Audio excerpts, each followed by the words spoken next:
बढ़िया से बढ़िया जो है घूमने की व्यवस्था हो, कोई व्यवस्थाओं के लिए हम खर्च करते हैं।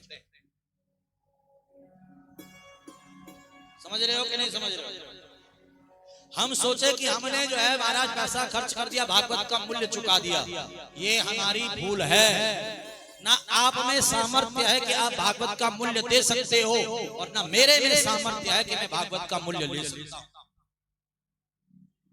भागवत को कोई खरीद नहीं सकता है और ना कोई बेच सकता है।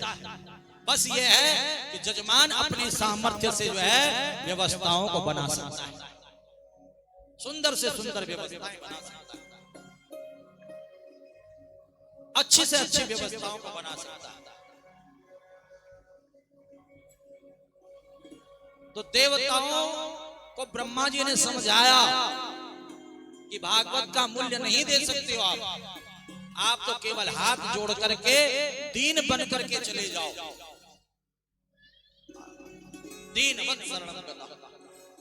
पहले अहंकार के साथ आए थे देवता, अमृत ले लो, भागवत दे दो, हम देवता हैं, भागवत का मूल्य दे रहे हैं, तो सुखदेव जी ने भगा दिया था।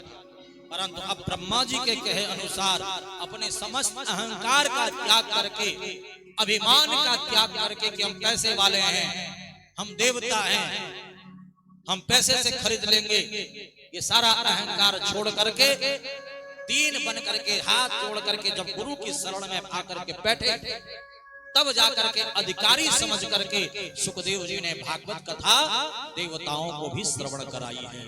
बोले श्रीमद् भागवत महापुराण की।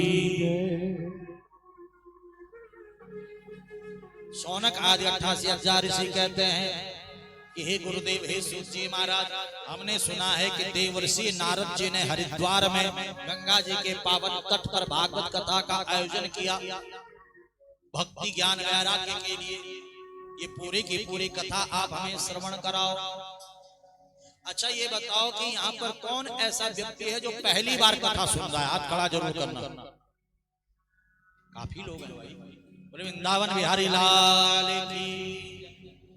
हम सोचे थे कि पहले भी सुने हो आप कथा, तो ध्यान से सुनानी पड़ेगी, क्योंकि काफी लोग ऐसे हैं जो पहली बार सुन रहे हैं, तो हमें ध्यान रखना पड़ेगा भाई।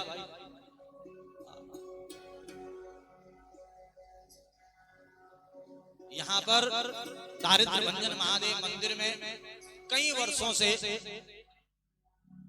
श्रीमद् भागवत कथा का आयोजन होता आ रहा है। श्रावण माह में महादेव भागवत परिवार के द्वारा, दारिद्र्य भंजन महादेव मंदिर भागवत परिवार के द्वारा हर श्रावण में भागवत कथा का आयोजन होता है। और आज जब कलश यात्रा हो रही थी राजू भैया, तो हमारे कृष्णा भैया कह रहे थे कि अब जो है श्रावण आ रहा है, श्रावण में हम जो है कलश यात्रा शाम को करेंगे।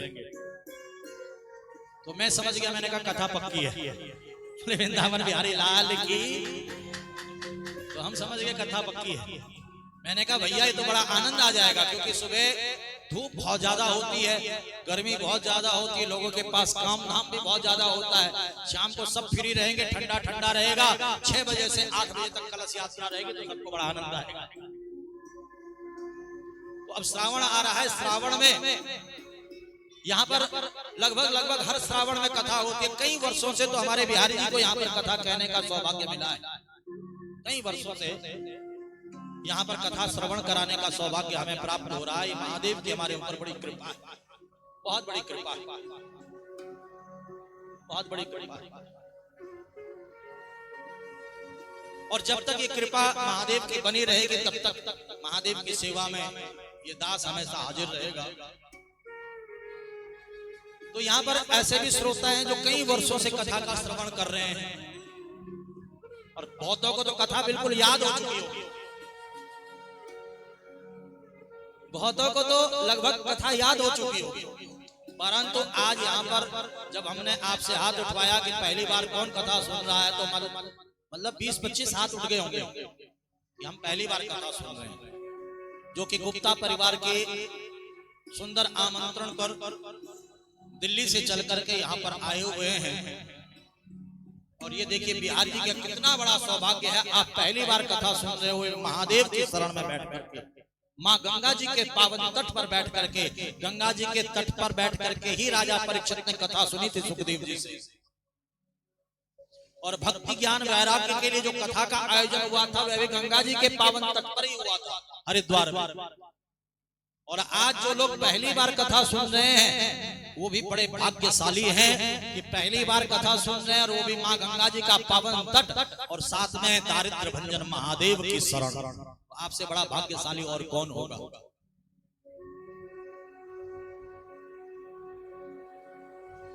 तो यहाँ पर महाराज शौनक आदि 88,000 ऋषियों ने प्रश्न किया है कि देव ऋषि नारद जी ने जो कथा का आयोजन भक्ति ज्ञान वैराग्य के निमित्त किया है उसके बारे में आप हमें बताओ।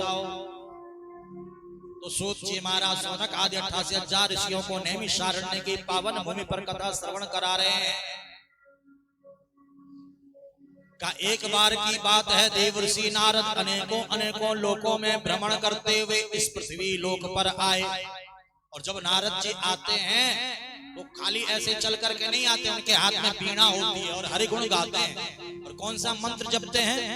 श्रीमन नारायण नारायण नारायण, श्रीमन नारायण नारायण नारायण, श्रीमन नारायण नारायण नारायण, श्रीमन नारायण नारायण नारायण, भजमन नारायण नारायण नारायण, भजमन नारायण नारायण नारायण, लक्ष्मी नारायण नारायण नारायण, लक्ष्मी नारायण नारायण नारायण, श्रीमन नारायण नारायण नारायण, श्रीमन नारायण नारायण नारायण, शंकर नारायण नारायण नारायण, शंकर नारायण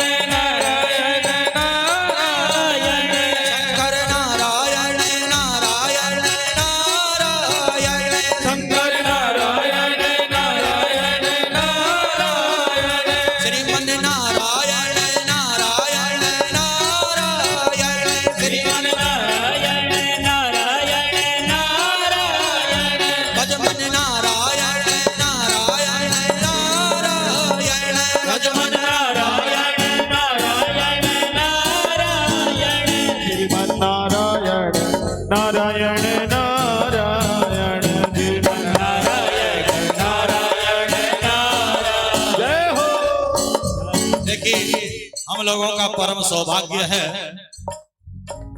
कि भगवान शिव महादेव की शरण में बैठ करके कथा सुनते हैं, और हमारे कृष्णा भैया का आशीर्वाद हम सबको नित्य प्राप्त होता है, हर कथा में प्राप्त होता है।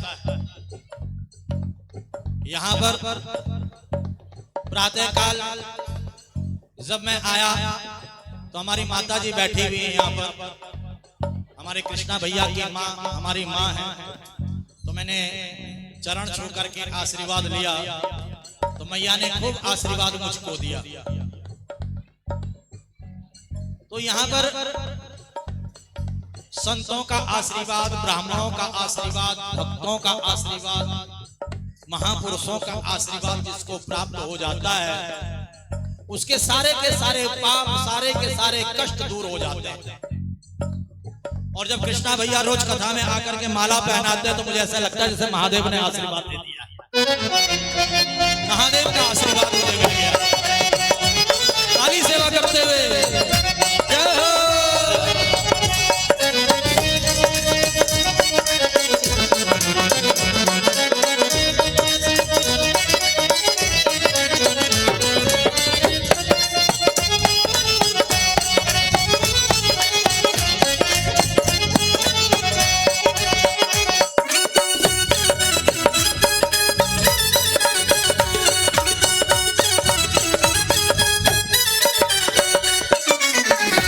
देवर्षि नारद नारायण नाम संकीर्तन करते हुए हरि क्षेत्रम कुरुक्षेत्रम श्रीरंगम श्वेतवंदन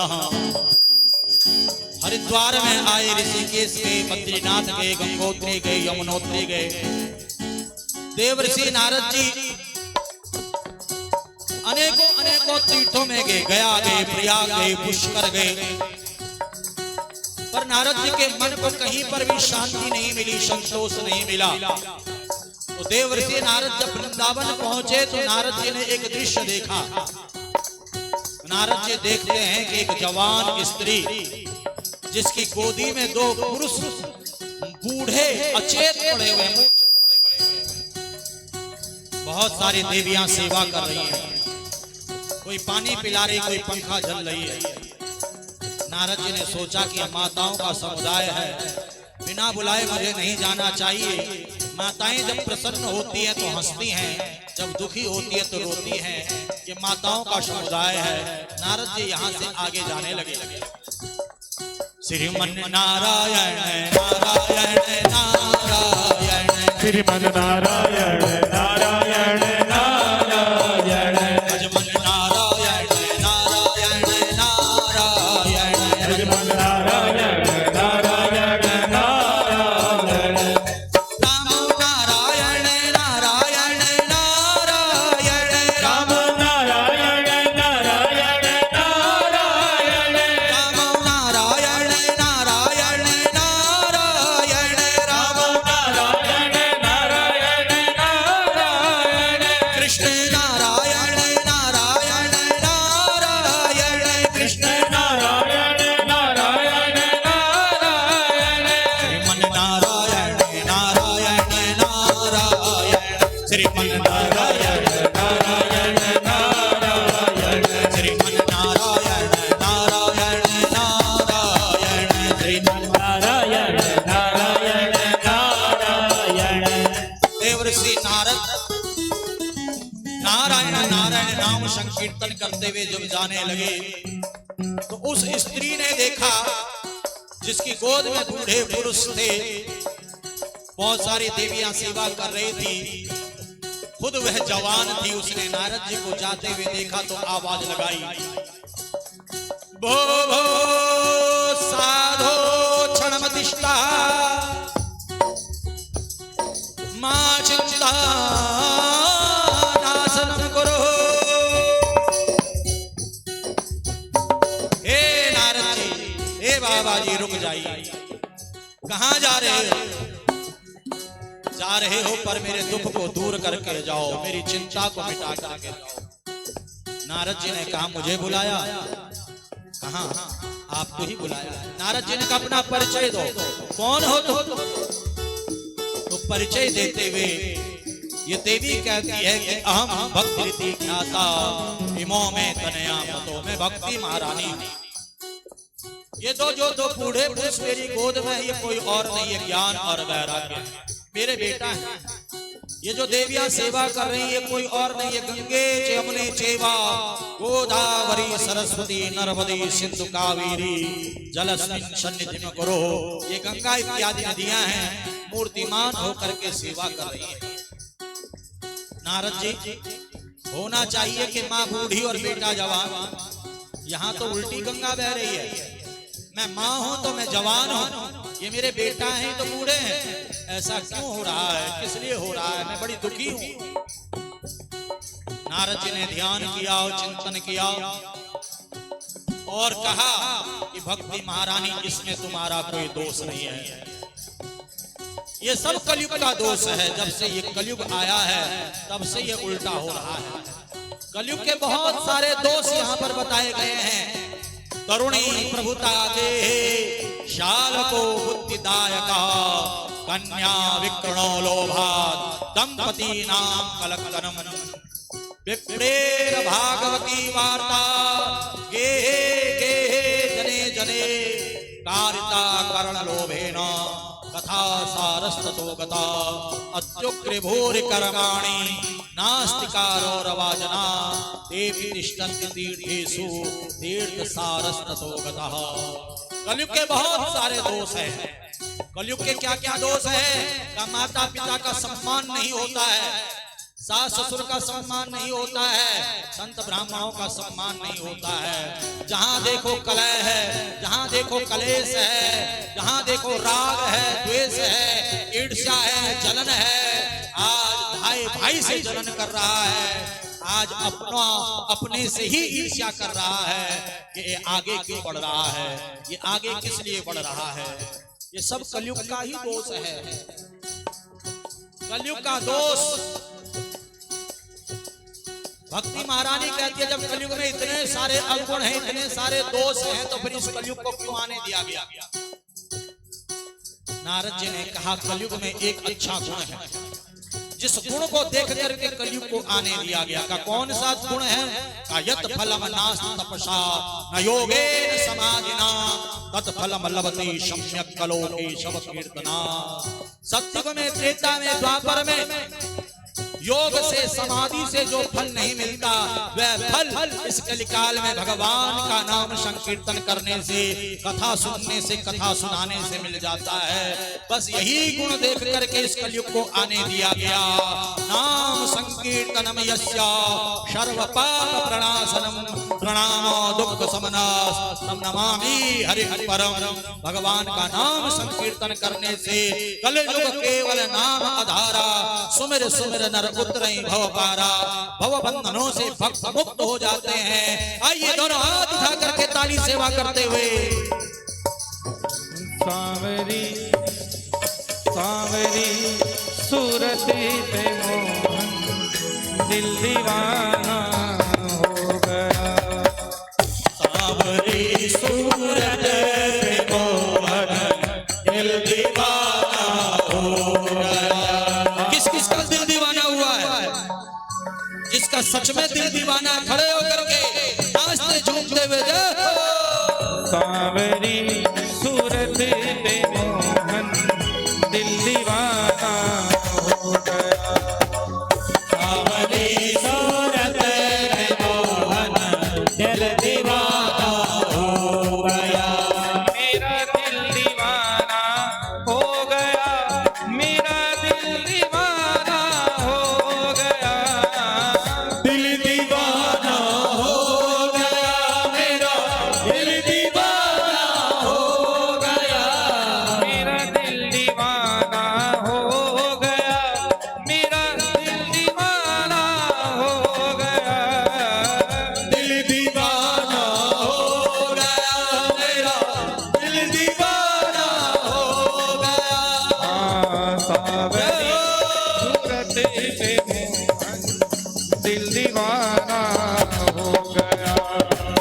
सांवरी सूरत पे मोहन दिल दीवाना हो गया। सांवरी सूरत पे मोहन दिल दीवाना हो गया। सांवरी सूरत पे मोहन दिल दीवाना हो गया।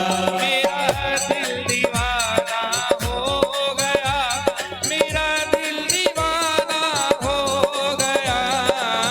दिल दीवाना हो गया, मेरा दिल दीवाना हो गया। सांवरी सांवरी सूरत पे मोहन दिल दीवाना हो गया। सांवरी सूरत पे मोहन दिल दीवाना हो गया।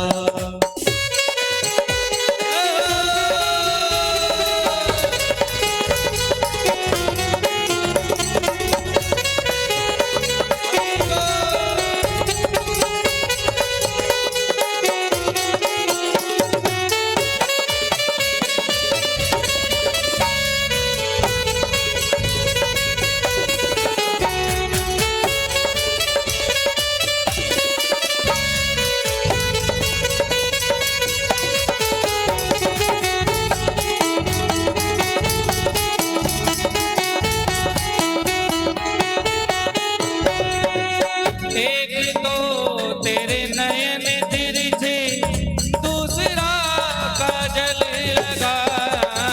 एक तो तेरे नैन तिरछे, दूसरा काजल लगा। एक तो तेरे नयन तिरछे, दूसरा काजल लगा।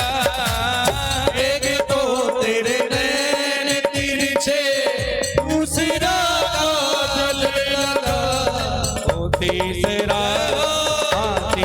हाँ, तीसरा नजरे मिलाना दिल दीवाना हो गया। तीसरा नजरे मिलाना दिल दीवाना हो गया। सावरी सूरत पे मोहन दिल दीवाना हो गया। सावरी सूरत पे मोहन दिल दीवाना हो गया।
एक तो तेरे होठ नाजुक दूसरी लाली लगी। एक तो तेरे होठ नाजुक दूसरी लाली लगी।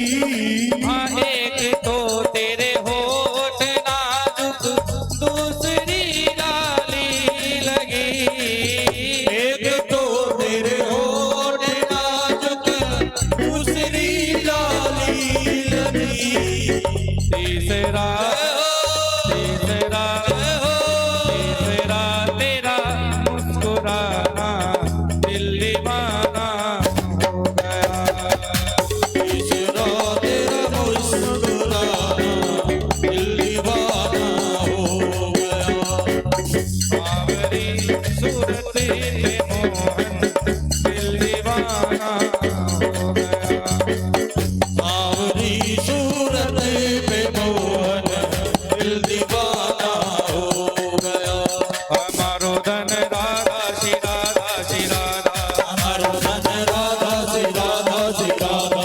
हमारो धन राधा श्री राधा श्री राधा। हमारो धन राधा श्री राधा श्री राधा। हमारो धन राधा राधा राधा राधा राधा। हमारो धन राधा राधा राधा राधा राधा। हमारो धन राधा राधा राधा राधा राधा। हमारो धन राधा राधा राधा राधा राधा। हमारो धन राधा श्री राधा श्री राधा। हमारो धन राधा श्री राधा श्री राधा। हमारो धन राधा श्री राधा श्री राधा। हमारो धन राधा श्री राधा श्री राधा। बोले भक्त वत्सल भगवान की जय। बोले कृष्ण कन्हैया लाल की जय। बैठ जाएंगे अपने अपने स्थानों पे।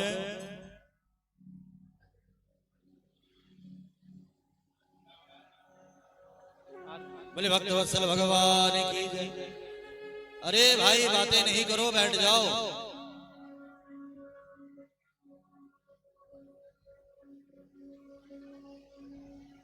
कलयुग केवल नाम आधारा, सुमिर सुमिर नर उतरे भव पारा। इस कलिकाल में भगवत भजन करने से, भगवत लीला कथाओं का श्रवण करने से हमारे जितने भी पाप हैं सारे के सारे पाप नष्ट हो जाते हैं। वृथा खेद यसे बाले ओहो चिंता तुरम कथम श्री कृष्ण चरणाम भोजम ईश्वर दुखम गमिष्यति। देवर्षि नारद जी कहते हैं कि हे भक्ति महारानी तुम बिल्कुल भी चिंता न करो। वृथा खेद यसे बाले ओहो चिंता तुरम कथम श्री कृष्ण चरणाम भोजम ईश्वर दुखम गमिष्यति। भगवान श्री कृष्ण के चरणों का जो ध्यान करता है, भक्ति जो भगवान श्री कृष्ण की करता है, भगवान के रूप का जो स्मरण करता है, उसके सारे के सारे दुख दूर हो जाते हैं। परम सुख को, परम शांति को, परम आनंद को वह प्राप्त होता है।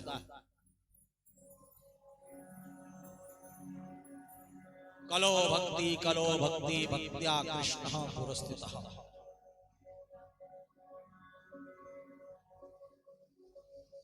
भक्ति से बुलाने पर भगवान कहीं भी चल करके आ जाते हैं। जहां पर भक्त भक्ति से भगवान को बुलाता है, प्रेम से भगवान को बुलाता है, भगवान चले आते हैं। कलयुग में भक्ति की बहुत बड़ी महिमा शास्त्रों में बताई गई है।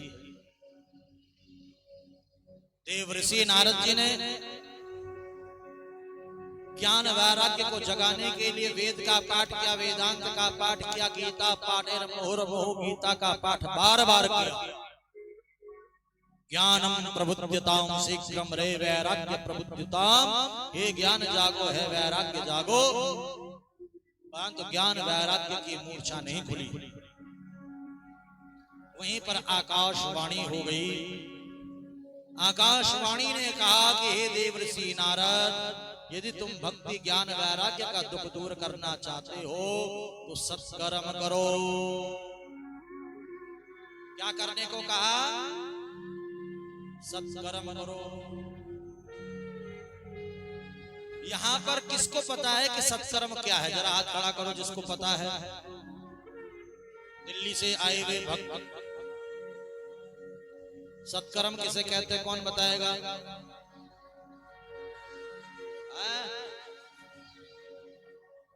अच्छा,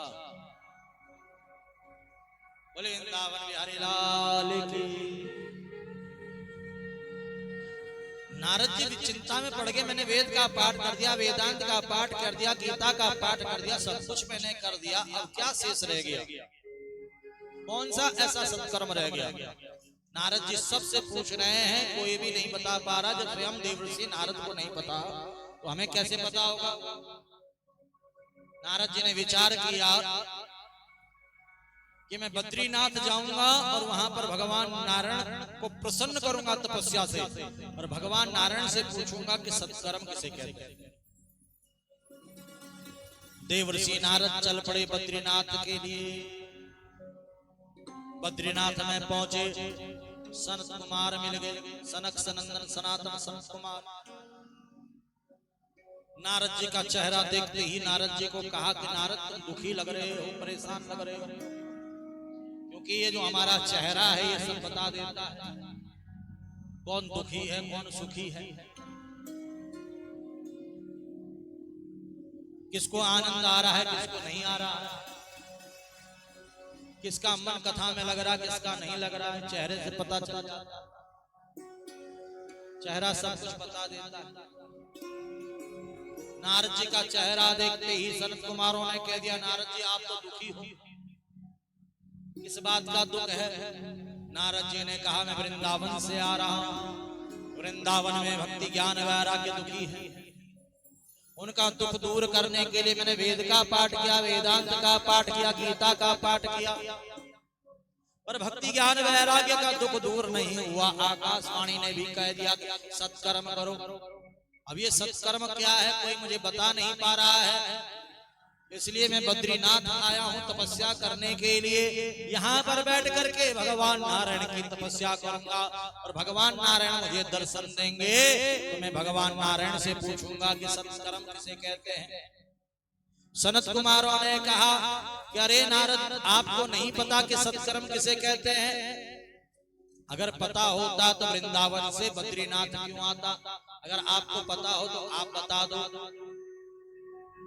तब यहाँ पर देखिए श्रीमद् भागवत महापुराण के महात्म के दूसरे अध्याय के 60वें श्लोक में सनत कुमार बता रहे हैं कि सत्कर्म किसे कहते हैं। सनत कुमार कह रहे हैं कि सत्कर्म सूचको नूनम ज्ञान यज्ञम स्मृते बुधे श्रीमद् भागवतालाप सतु गीता सुकादिभिः सत्कर्म सूचको नूनम ज्ञान यज्ञम स्मृते बुधे। सत्कर्म का अर्थ विद्वानों ने ज्ञान यज्ञ से किया है। ज्ञान यज्ञ जिसको हम भक्ति यज्ञ भी कहते हैं, सप्ताह यज्ञ भी कहते हैं, जिसको हम भागवत कथा भी कहते हैं। जिस श्रीमद् भागवत का गान सुखदेव जी ने किया है, बड़े बड़े ज्ञानियों ने, बड़े बड़े विद्वानों ने जिस श्रीमद् भागवत का गान किया है, श्रीमद् भागवत कथा को ही सत्कर्म कहा गया है। नारद भक्ति ज्ञान वैराग्य का दुख दूर करना है, जन जन में इनकी स्थापना करनी है, तो आप भागवत कथा का आयोजन करो। बोले श्रीमद् भागवत महापुराण की। श्रीमद् भागवत ही सत्कर्म है। सत्युग त्रेता द्वापर में राजसूय यज्ञ किए जाते थे, अश्वमेध यज्ञ किए जाते थे, बड़े बड़े यज्ञ किए जाते थे। राजा महाराजा जिन यज्ञों को करते थे, बहुत सारा धन खर्च होता था, पूरा का पूरा राजकोष खर्च हो जाता था। इस कलिकाल में जिसने श्रीमद् भागवत कथा का आयोजन कर लिया, समझ लो उसने राजसूय यज्ञ का फल प्राप्त कर लिया, अश्वमेध यज्ञ का फल प्राप्त कर लिया। उसके जितने भी पितृ हैं, 21 पीढ़ियां, 7 मातृपक्ष, 7 पितृपक्ष, 7 ससुराल पक्ष, 21 पीढ़ियों का उद्धार हो जाता है श्रीमद् भागवत कथा आयोजन करने से। नारद जी ने कहा, ज्ञान यज्ञम करिष्यामि सुख शास्त्र कथोज्वलम भक्ति ज्ञान विरागाणा स्थापनार्थम प्रयत्नतः। देखिए, महात्मा के तीसरे अध्याय का पहला श्लोक है। देवर्षि नारद जी कह रहे हैं, ज्ञान यज्ञम करिष्यामि सुख शास्त्र कथोज्वलम भक्ति ज्ञान विरागाणा स्थापनार्थम प्रयत्नतः। भक्ति ज्ञान वैराग्य की जन जन में स्थापना हो, सबको भक्ति मिले, ज्ञान मिले, वैराग्य मिले, भगवत भजन में सबका मन लगे। इस संकल्प के साथ ज्ञान यज्ञम करिष्यामि सुख शास्त्र कथोज्वलम। सुख शास्त्र, सुखदेव जी ने श्रीमद् भागवत कथा का जो वाचन किया है, जिसे ज्ञान यज्ञ भक्ति यज्ञ हम कहते हैं, जो पंचम वेद है, जो अमर ग्रंथ है, यह अमर ग्रंथ, यह मुक्ति पंथ, यह पंचम वेद निराला, नव ज्योति जगाने वाला। इस अमर कथा का, इस ज्ञान यज्ञ का, इस भक्ति यज्ञ का आयोजन मैं करना चाहता हूं। आप मुझे स्थान बताइए कहां पर मैं इस यज्ञ का आयोजन करूं। तो सनत कुमारों ने कहा कि हे देवर्षि नारद, आप यदि श्रीमद् भागवत ज्ञान यज्ञ करना चाहते हैं तो आप हरिद्वार में इस यज्ञ को कीजिए। कहां पर कीजिए? जोर से बोलो। हरिद्वार में कीजिए। हरिद्वार में ही क्यों? वृंदावन में भक्ति ज्ञान वैराग्य दुखी थे, वहां पर भी जाकर के कर सकते थे इस यज्ञ को। बद्रीनाथ में सनत कुमार कह रहे हैं इस यज्ञ को करने के लिए, तो बद्रीनाथ नहीं किए देते, हरिद्वार में ही क्यों? संत महापुरुषों का भाव है, ये द्वार है हरिद्वार। कई लोग कहते हैं हरद्वार, कई लोग कहते हैं हरिद्वार। हर कहते हैं भगवान शिव को और हरि कहते हैं भगवान नारायण को। ये द्वार है, यहीं से हरि के पास और यहीं से हर के पास पहुंचा जाता है। भगवान हर कहां रहते हैं, महादेव कहां रहते हैं बताओ? केदारनाथ। और भगवान हरि, भगवान नारायण कहां रहते हैं? बद्रीनाथ। और ये क्या है? ये द्वार है। द्वार पर दीपक जलाओगे तो बाहर भी उजाला होगा और भीतर भी उजाला होगा।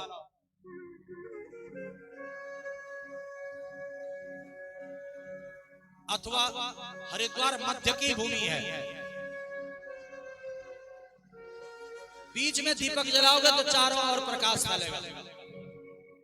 देखिए, आज तो सुविधा ऐसी हो चुकी है कि आप सुबह जाओ और शाम तक बद्रीनाथ केदारनाथ घूम करके घर पहुंच जाते हो। ऐसी सुविधा है, हेलीकॉप्टर की सुविधा हो चुकी है। पहले ये सुविधा नहीं थी, पहले सड़क नहीं थी, मोटर गाड़ी नहीं चलती थी, पैदल चल करके जाना होता था और इस बात की गारंटी नहीं होती थी कि वापस आएगा कि नहीं आएगा, पिंडदान करके भेजा जाता था,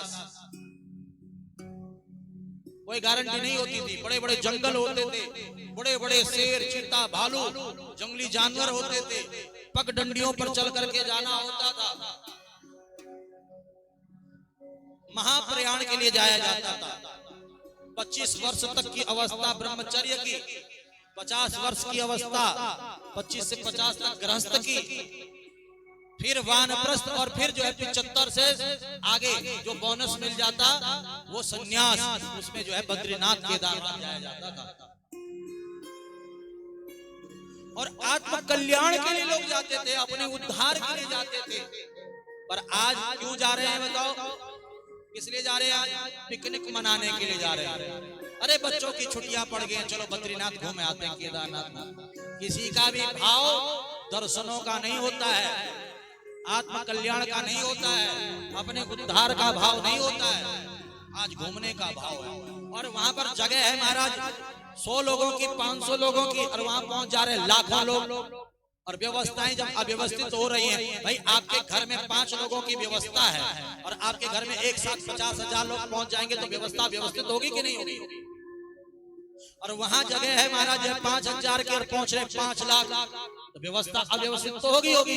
फिर महाराज सोशल मीडियाओं पर चला रहे हैं, यहाँ तो महंगाई बहुत है, यहाँ रहने की व्यवस्था नहीं है, यहाँ खाने की व्यवस्था नहीं है, यहाँ ठग रहे हैं, यहाँ लूट रहे हैं। अरे भैया लूटने जा क्यों रहे हो आप लोग? क्यों जा रहे हो आप लोग इतनी संख्या में? तीर्थों में वही लोग जाएं जिनको अपना आत्म कल्याण करना है, अपना उद्धार करना है, जिनके अंदर भक्ति है, जो भगवान को पाना चाहते हैं, जो साधना करना चाहते हैं, जो तपस्या करना चाहते हैं, वही लोग जाएं तीर्थ में। ये पिकनिक मनाने वाले बिल्कुल मत जाएं। वहां अव्यवस्था आपको भी होगी और भक्तों को भी होगी और वहां के रहने वालों को भी होगी। पिकनिक मनाने का भाव बिल्कुल नहीं होना चाहिए। शास्त्र कह रहा है, देखिए मैं शास्त्र का श्लोक आपको श्रवण कराता हूँ। शास्त्र कह रहा है कि अन्य स्थानम कृतम पापम तीर्थ स्थानम विनश्यति, तीर्थ स्थानम कृतम पापम वज्रमेवो भविष्यति। जो लोग अन्य स्थानों पर पाप कर्म करते हैं, तीर्थ में जाने से उनके पाप भस्म हो जाते हैं, परंतु जो तीर्थ में जा करके या तीर्थ में रह करके पाप कर्म करता, उसका पाप वज्र के समान हो जाता है और उसे लाखों वर्षों तक नरक यातना भोगनी पड़ती है। इसलिए तीर्थ यात्रा करिए, इसके लिए मना नहीं है, परंतु तीर्थ में जाकर के आपके द्वारा मन से, वाणी से और कर्म से, मनसा वाचा कर्मणा पाप कर्म नहीं होना चाहिए। इस बात का आपने ध्यान रखना है, तीर्थ की मर्यादा का ध्यान रखना है, तभी जाकर के आपको पुण्य मिलेगा, तभी जाकर के तीर्थ यात्रा का आपको फल मिलेगा। तो प्रायः पहले केवल आत्म कल्याण के लिए ही बद्रीनाथ केदारनाथ गंगोत्री यमुनोत्री जाया करते थे लोग, अब तो पिकनिक मनाने के लिए लोग जाते हैं। उस समय पर कोई सुविधाएं नहीं थी, तो कैसे वृंदावन से लोग बद्रीनाथ पहुंचेंगे? कैसे दिल्ली वाले बद्रीनाथ जा पाएंगे? कैसे दूर दूर से लोग वहां पहुंच पाएंगे? नहीं पहुंच सकते। अब बात आई वृंदावन में कथा कर लेते, तो वृंदावन में अगर कथा करते तो बद्रीनाथ से, केदारनाथ से, गंगोत्री यमुनोत्री से, इन तीर्थों से लोग कैसे वृंदावन पहुंचते? गाड़ी मोटर उस समय थी नहीं, हेलीकॉप्टर था नहीं, सवारी थी नहीं, जंगलों को पार करके आना होता था। कैसे संत महापुरुष पहुंचेंगे? तो इसलिए विचार किया कि हरिद्वार ये बीच की भूमि है, मध्य की भूमि है। बद्रीनाथ से भी यहाँ लोग आ सकते हैं, केदारनाथ से भी आ सकते हैं, गंगोत्री यमुनोत्री से भी, वृंदावन से भी, दिल्ली से भी, दूर दूर से लोग यहाँ पर आसानी से आ सकते हैं।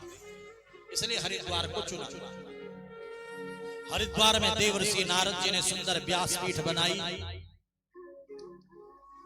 सबको निमंत्रण भेजा, भैया आओ, सुंदर कथा चल रही है। नारद जी कथा करवा रहे हैं, सनत कुमार कथा कह रहे हैं। गृहस्थी, वानप्रस्थी, सन्यासी, ब्रह्मचारी, जिसको भी पता चला कि कथा हो रही है, सब अपने अपने परिवार के साथ, शिष्यों के साथ, अपने अपने भक्तों के साथ, सब अथाह समुदाय वहां पर एकत्रित हो गया। अथाह समुदाय सनत कुमार व्यास पीठ पर विराजमान हो गए और सुंदर सुंदर कथा का श्रवण कराते हुए, सुंदर श्लोकों का गान करते हुए, बड़ा सुंदर श्लोक गाया है। महात्मा के तीसरे अध्याय का 25वां श्लोक बड़ा ही सुंदर श्लोक है। सदासेव्यो सदासेव्यो श्रीमद् भागवती कथा यस्या श्रवण मात्रेण हरिश्चित्तम समाश्रये। सदासेव्यो सदासेव्यो श्रीमद् भागवती कथा। ये जो भागवत की कथा है, ये एक दिन सुनने से काम नहीं चलेगा। सदासेव्यो, आज आप कथा सुन रहे हो, महादेव दारिद्र्य भंजन महादेव को, भगवान श्री कृष्ण को धन्यवाद कहो और कहो कि कल भी ये सौभाग्य हमें मिले। इस सप्ताह आप इस कथा को सुन रहे हो, प्रभु को धन्यवाद कहो कि अगला सप्ताह भी ये कथा मिले। इस महीने आप इस कथा को सुन रहे हो, परमात्मा को धन्यवाद कहो, प्रार्थना करो कि अगले महीने भी ये कथा मिले। इस वर्ष आप इस कथा को सुन रहे हो, प्रभु से कहो कि अगले वर्ष भी ये सौभाग्य हमें मिले। इस जन्म में आप इस कथा को सुन रहे हो, परमात्मा से प्रार्थना करो कि अगले जन्म में भी ये कथा में मिले। कब तक? मोक्ष पर्यंतम आलयम श्रीमद् भागवतालयम, जब तक गोविंद की प्राप्ति ना हो जाए, जब तक परमात्मा की प्राप्ति ना हो जाए, जब तक जन्म मरण के चक्कर से मुक्ति न मिल जाए, तब तक इस कथा को सुनते रहो, सुनते रहो, सुनते रहो। सदासेव्यो सदासेव्यो श्रीमद् भागवती कथा। कई लोग कहते कितनी बार सुने, कभी कहा किसी ने कितनी बार श्वास ले।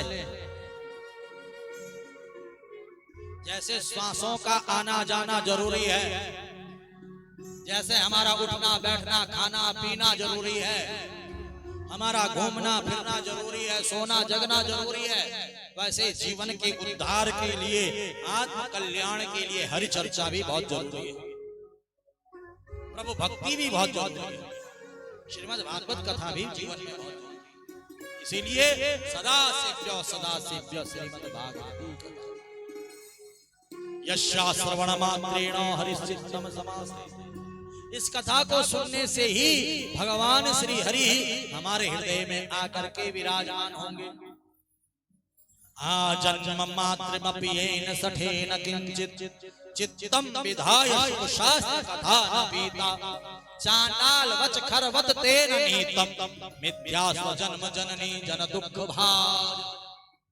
क्या जिसने मनुष्य जन्म पाकर के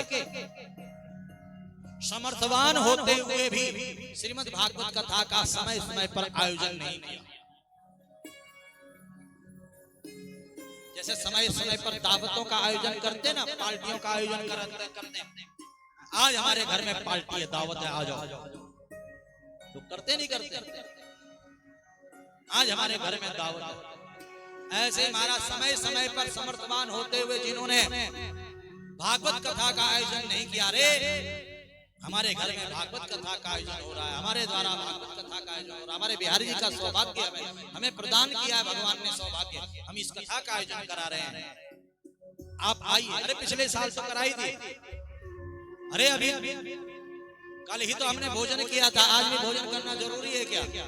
जैसे भोजन करना रोज जरूरी है, वैसे समय समय पर कथा का आयोजन होना भी जरूरी है। मोबाइल का बैटरी जैसे डाउन होता है तो हम उसे चार्ज करते हैं, ऐसे ही हमारी आध्यात्मिक जो ऊर्जा है वह जैसे समाप्त होने लग जाए, नकारात्मकता जीवन में आने लग जाए, हताशा निराशा आने लग जाए और समर्थवान है तो अपनी ऊर्जा को बनाए रखने के लिए श्रीमद् भागवत कथा का आयोजन करा लेना चाहिए, ताकि हमारी बैटरी चार्ज हो जाए। हताशा मिट जाए, निराशा मिट जाए, जीवन से उदासी समाप्त हो जाए, प्रसन्नता बनी रहे, आनंद बना रहे। का जिसने समर्थवान होकर के भी भागवत कथा का आयोजन नहीं किया, उसने क्या किया? चांडाल की तरह, गधे की तरह अपना जीवन व्यर्थ में गंवा दिया। और तो और जिस माँ ने 9 महीने तक गर्भ में धारण किया है, उस माँ के गर्भ को भी कलंकित कर दिया। योगात गर्जति सप्ताहो ध्यानात् ज्ञानाच् गर्जति किं ब्रूमो गर्जनं तस्या रे गर्जति गर्जति। जब सप्ताह कथा गर्जना करती है तो सबकी गर्जना फीकी पड़ जाती है। क्यों? क्योंकि ये भागवत साक्षात भगवान श्री कृष्ण का स्वरूप है। स्वकीयं यद् भवेत् तेजो तच्च भागवतो धात् तिरोधाय प्रविष्टोऽयं श्रीमद्भागवतार्णवम् तेनेयं वाङ्मयी मूर्ति प्रत्यक्षा वर्तते हरि। बोले श्रीमद् भागवत महापुराण की जय। कथा चल ही रही थी, वहीं पर भक्ति ज्ञान वैराग्य प्रकट होकर के ताता थैया करके नृत्य करने लगे। भक्ति सुतो तो तरुणो गृहीत्वा प्रेमे कृपा सहसा विरासेत। श्री कृष्ण गोविंद हरे मुरारी नाथेति नामानि मुहुर वदन्ति। भगवान के नामों को लेकर के भक्ति ज्ञान वैराग्य नृत्य करने लगे। सबने पूछा कि ये कौन है? सनत कुमारों ने कहा, नारद, ये कोई और नहीं, ये भक्ति ज्ञान वैराग्य। वृंदावन में दुखी थे, कथा के प्रभाव से इनका दुख दूर हो गया और ये प्रकट होकर के प्रसन्न होकर के नाच रहे हैं, गा रहे हैं, झूम रहे हैं। नारद जी ने तुरंत आसन बिछा दिए। सनत कुमारों ने कहा, इन आसनों को हटाओ। कहा, फिर ये कहां बैठेंगे? कहा, ये भक्तों के हृदय में बैठेंगे। वहीं पर भगवान नारायण प्रकट हो गए। बोले लक्ष्मी नारायण भगवान की। भगवान नारायण ने कहा, मांगो क्या वरदान चाहिए? सभी ने हाथ जोड़ करके कहा, प्रभु अगर आप आशीर्वाद वरदान देना चाहते हो तो यही वरदान दे कि आज से भक्ति ज्ञान वैराग्य भक्तों के हृदय में विराजमान हो जाए। जो आपकी लीला कथाओं को सुने उसके जीवन में भक्ति आए, उसको ज्ञान मिले, उसको वैराग्य मिले, उसका मन तप करने में लगे और आप उससे प्रसन्न होकर के ऐसे दर्शन दो और अपने भक्त की समस्त मनोकामनाओं को पूर्ण कर दो। भगवान ने तथास्तु कह दिया। बोले श्रीमद् भागवत महापुराण की जय। तब से अब तक जो भी सच्ची श्रद्धा भक्ति से कथा का आयोजन करता, कथा का श्रवण करता है, भक्ति उसके हृदय में विराजमान हो जाती है, उसको ज्ञान मिलता है, उसको वैराग्य मिलता है। भगवान दर्शन देते हैं और भक्त की मनोकामना को पूर्ण कर देते हैं। बोले श्रीमद् भागवत महापुराण की जय। श्याम सुंदर सदा हमको प्यारे रहे, हम उन्हीं के रहे, वो हमारे रहे। श्याम सुंदर सदा हमको प्यारे रहे, हम उन्हीं के रहे, वो हमारे रहे। हम उन्हीं के रहे, वो हमारे रहे। हम उन्हीं के रहे, वो हमारे रहे। ताली सेवा करते जय हो।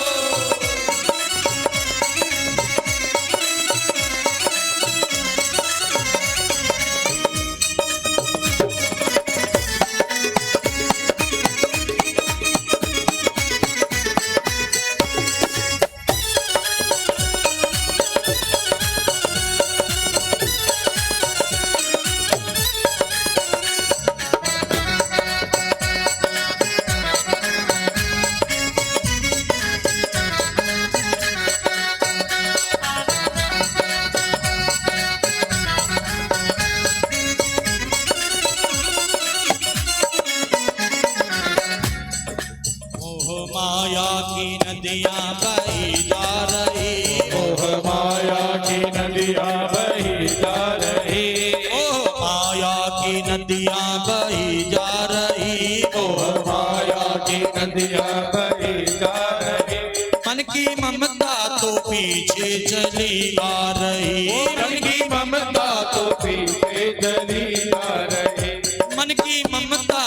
पीछे चली आ रही, मन की ममता तो पीछे चली आ रही।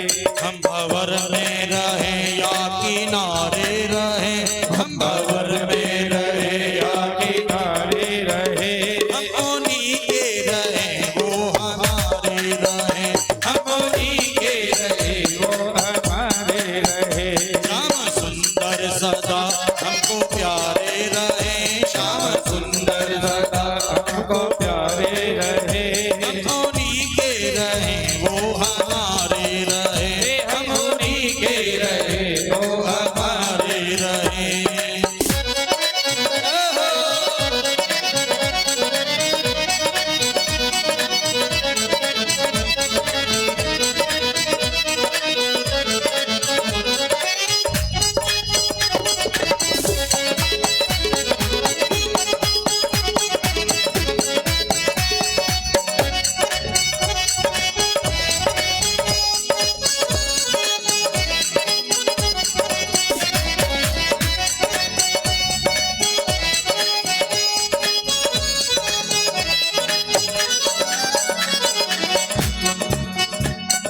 जिस डगर से मुरलिया की धुन आएगी, जिस डगर से मुरलिया की धुन आएगी, जिस डगर से मुरलिया की धुन आएगी, जिस डगर से मुरलिया की धुन आएगी, उस डगर पे उमरिया ही कट जाएगी, उस डगर पे उमरिया ही घट जाएगी, उस डगर पे उमरिया ही कट जाएगी, उस डगर पे उमरिया ही घट जाएगी। उनकी तस्वीर मन में बसाए रहे, उनकी तस्वीर मन में बसाए रहे, हम उन्हीं के रहे वो हमारे रहे, हम उन्हीं के रहे वो हमारे रहे।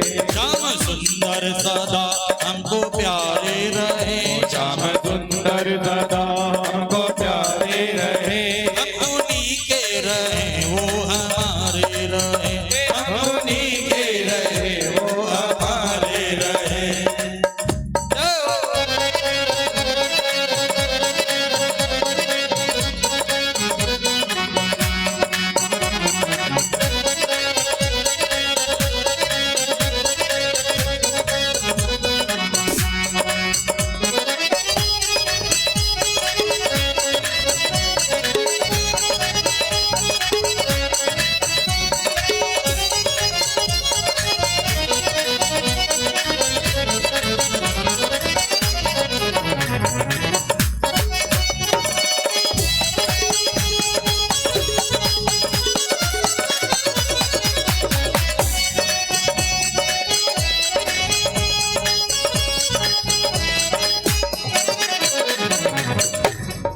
प्रेम रस की ये धारा बहती रहे, प्रेम रस की ये धारा बहती रहे, भक्ति रस की ये धारा बहती रहे, भक्ति रस की ये धारा बहती रहे, ज्ञान रस की ये धारा बहती रहे, ज्ञान रस रस की ये धारा बहती रहे, नित्य घनश्याम रसना बहती रहे, नित्य घनश्याम रसना बहती रहे, नित्य घनश्याम रसना कहती रहे, नित्य घनश्याम रसना बहती रहे। अपने जीवन को मोहन पे वारे रहे, अपने जीवन को मोहन पे वारे रहे, अपने जीवन को मोहन पे वारे रहे, अपने जीवन को मोहन पे वारे रहे, हम उन्हीं के रहे वो हमारे रहे, हम उन्हीं के रहे वो हमारे रहे, हम उन्हीं के रहे वो हमारे रहे, हम उन्हीं के रहे वो हमारे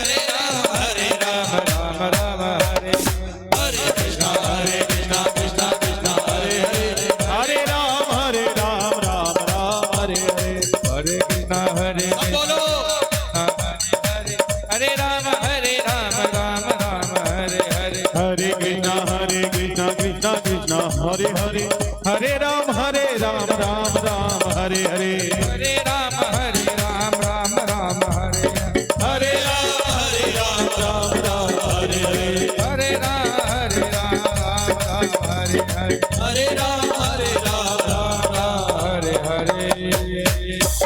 श्याम सुंदर सदा हमको प्यारे रहे, हम उन्हीं के रहे वो हमारे रहे, हम उन्हीं के रहे वो हमारे रहे।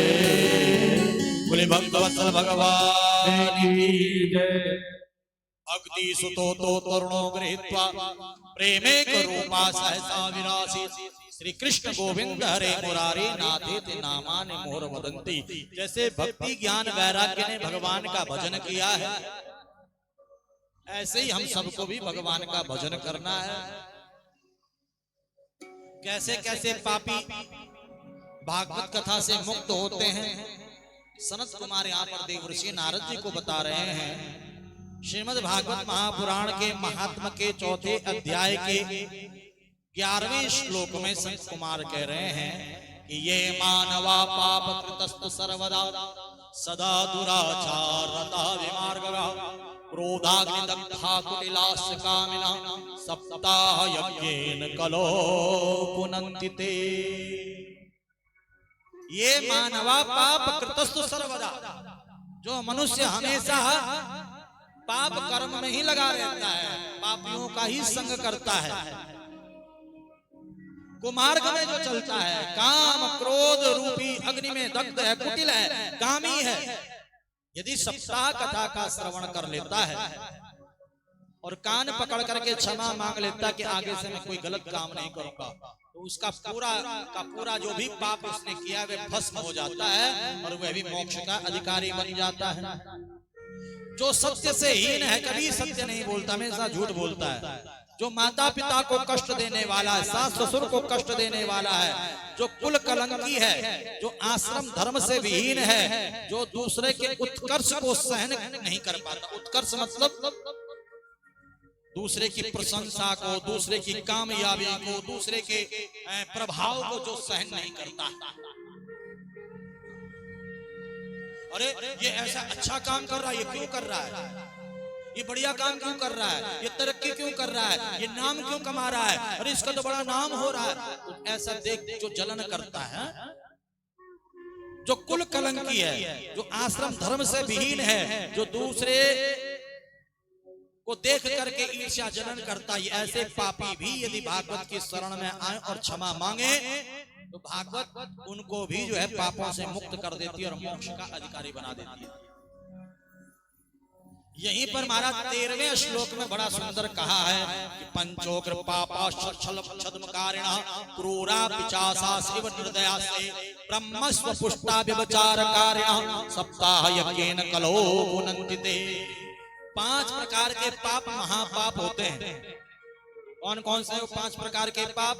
ब्रह्म घन सेवा, गो घन स्वर्ण तेज मद्यप तत्संसर्ग उग्र पापा प्रकृतिता। पहले नंबर का पाप है जो संत ब्राह्मण भक्तों से द्वेष करता, ईर्ष्या करता, जलन करता। दूसरे नंबर का पाप है जो गौ माता की सेवा नहीं करता, जो गो ग्रास नहीं निकालता, जो हो रही गो हत्याओं के खिलाफ आवाज नहीं उठाता, अधर्म के खिलाफ आवाज नहीं उठाता है।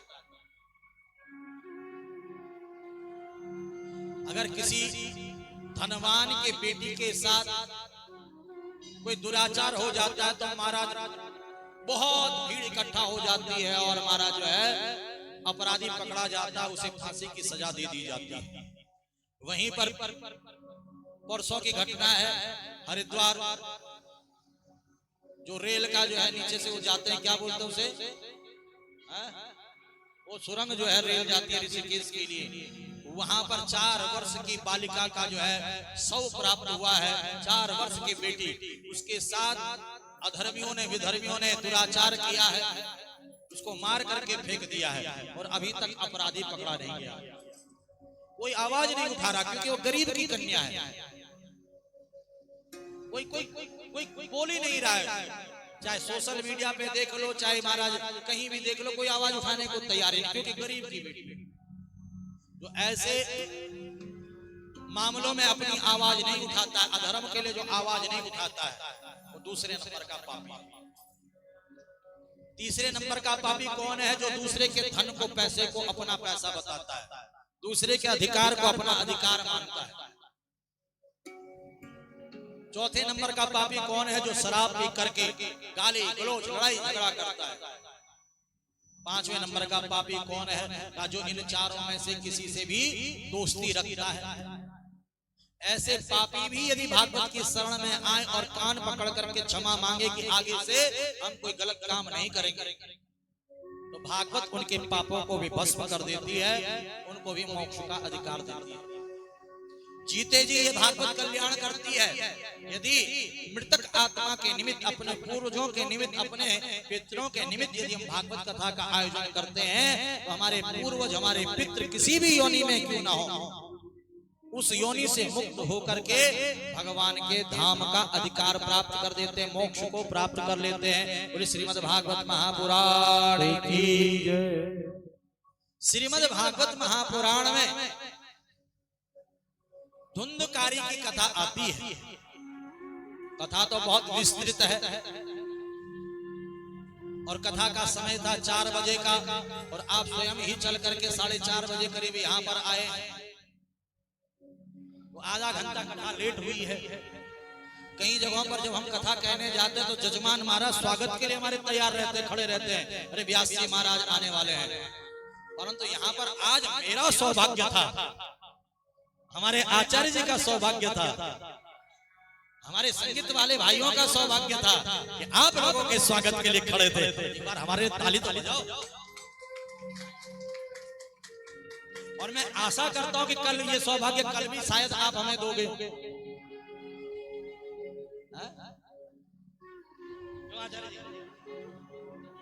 अरे हम बड़े भाग्यशाली हैं,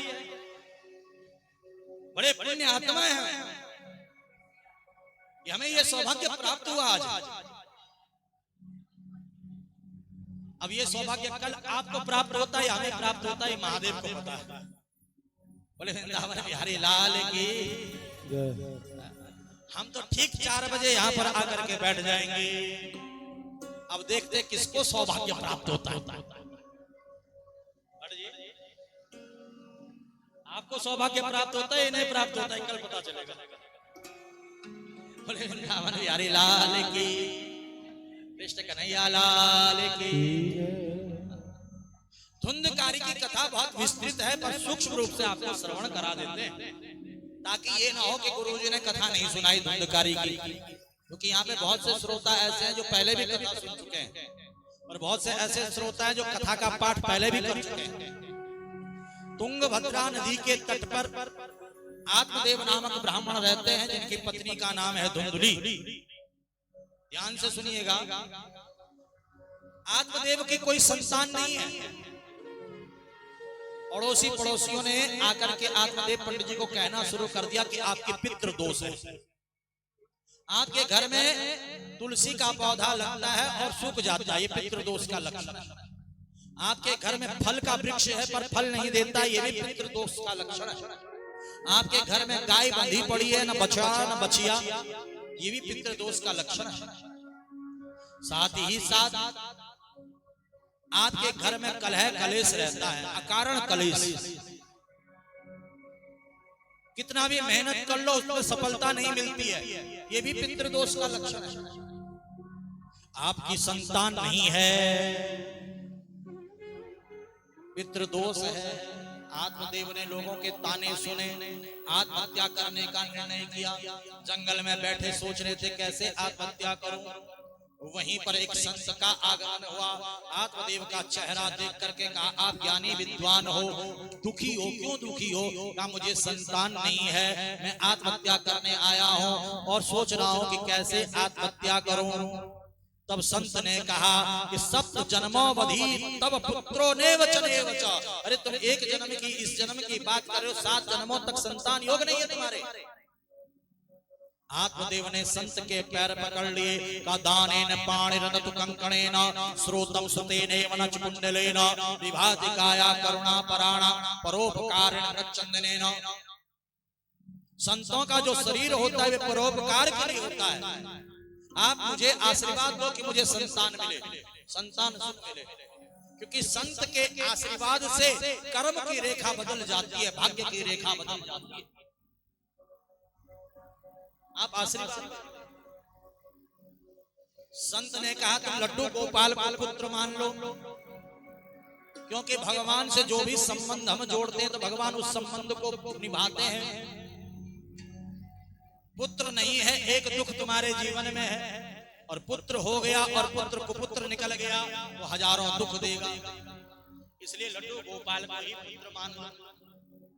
कहा नहीं, मुझे तो पुत्र चाहिए, मुझे संतान चाहिए। संत को दया आई, झोली में से फल निकाल करके आत्मदेव को दे दिया, कहा अपनी पत्नी को ये फल खिला देना।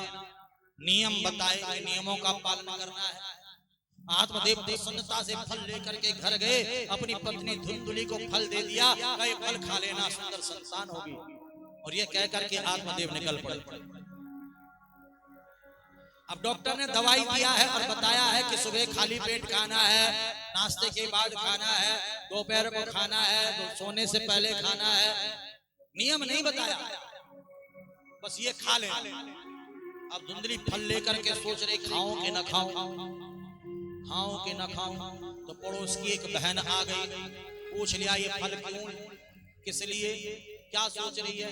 क्या पतिदेव फल लाए हैं, न जाने कौन सा जादू टोना करके लाए हैं, का फल खा लो संतान हो जाएगी। तो पड़ोसन बड़ी तेज थी, उसने कहा फल खाने से कोई बच्चा होता है क्या, परीक्षा लेनी है तो गाय को खिला दे, तेरे यहाँ गाय भी बंधी पड़ी है जिसका कोई बछड़ा बच्चा नहीं होता है। और तू चिंता न कर, तेरे पास पैसा की कमी नहीं है और मेरे पास पैसा की कमी है, तेरे पास संतान की कमी है और मेरे पास संतान की कोई कमी नहीं है। 10वां होने वाला है, 9 पहले हो चुके हैं, अब ये जो होगा मैं तुझे दे दूंगी, तू मुझे पैसा दे देना। धुंधली को बात समझ में आ गई। 9 महीने तक नौटंकी करती रही और जैसे ही पड़ोसन के बालक हुआ, रात में आई, बालक लेकर के पैसा लेकर के चली गई। धुंधली ने नौटंकी समाप्त कर दी। आत्मदेव को कहा कि सुंदर बालक हुआ। आत्मदेव बहुत खुश हुए, ब्राह्मणों को बुलाया, खूब दान दक्षिणा दी। इधर 3 महीने बाद गाय को जो फल खिलाया था, गाय के भी बालक हो गया। शरीर है मनुष्य का और कान है गाय के कान जैसे। लोगों की भीड़ लग गई देखने के लिए। अद्भुत बालक, दोनों बालकों का नामकरण किया गया। धुंधली ने कहा मेरा नाम धुंधली, तो बालक का नाम धुंधकारी रखूंगी। आत्मदेव ने कहा इसको गाय के बालक का नाम तो रख सकता हूँ, का जो मर्जी सो रखो। नाम रखा गोकर्ण। गोकर्णो पंडितो ज्ञानी धुंधकारी महाखला। गोकर्ण जी पंडित हुए, ज्ञानी हुए, विद्वान हुए, धुंधकारी चोर, लुटेरा, शराबी। आज आत्मदेव बड़े दुखी, परेशान, संत की बात याद कर रहे हैं। संत ने कहा था पुत्र कुपुत्र निकल गया तो हजारों दुख देगा, ठाकुर जी को पुत्र मान लो, लड्डू गोपाल को पुत्र मान लो। पर मैंने संत की बात नहीं मानी। आज जुआरी, शराबी, ये नालायक, ये दुष्ट बालक मुझे मिला। आत्मदेव चिंतित थे। वहीं पर गोकर्ण जी ने आकर के आत्मदेव को 2 श्लोकों में ज्ञान दिया है, जिसे गोकर्ण गीता कहते हैं। श्रीमद् भागवत महापुराण के 4th स्कंद में श्लोक संख्या है 79 और 80। गोकर्ण जी कह रहे हैं कि देहेस्ति मांस रुधिरे भीमतिम त्यजत्वम जायाशुतादिषु सदा ममतां विमुञ्चौ पश्यानि संजगदिदं क्षणभङ्गनिष्ठं वैराग्य राग रसिको भूय भक्तिनिष्ठं धर्मं भजस्व तत्त्वं त्यज लोकधर्मान् सेवस्व साधु पुरुषान् जहि कामदृष्टाम् अन्यस्य दोष गुण चिन्तनमासु मुक्त्वा सेवा कथा रसमहो नितरां पिबत्वम्। देहे मांस रुधिरे भीमतिं त्यजत्वम। पिताजी, इस शरीर में मांस, मज्जा, रक्त, पीप, अस्थि, ये शरीर नाशवान है।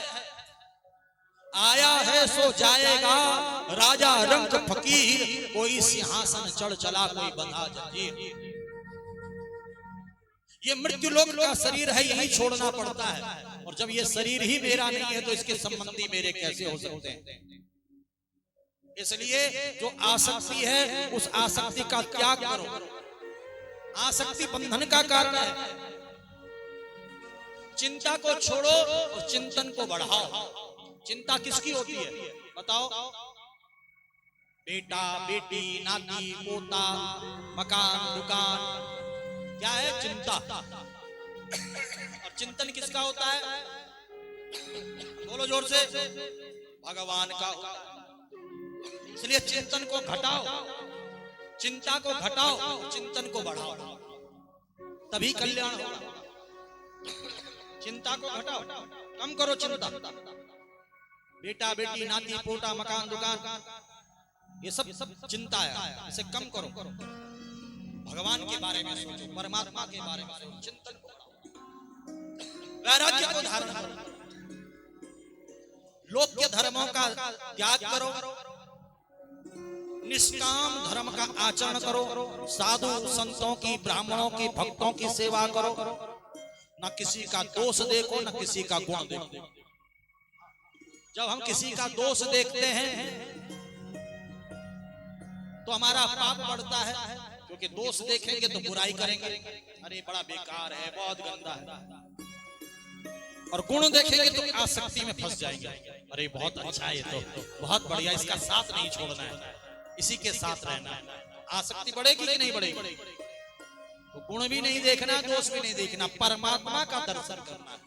घट घट में, कण कण में, बेटे के अंदर, बेटी के अंदर, पत्नी के अंदर, पति के अंदर, सास के अंदर, ससुर के अंदर, पिता के अंदर, माँ के अंदर, भाई के अंदर, भाभी के अंदर, बहन, सबके अंदर जो कोई भी यहाँ पर बैठा हुआ है, जो कोई भी आपके संपर्क में आता है, जो परमात्मा का अंश है, परमात्मा का स्वरूप है, नर सेवा ही नारायण सेवा है।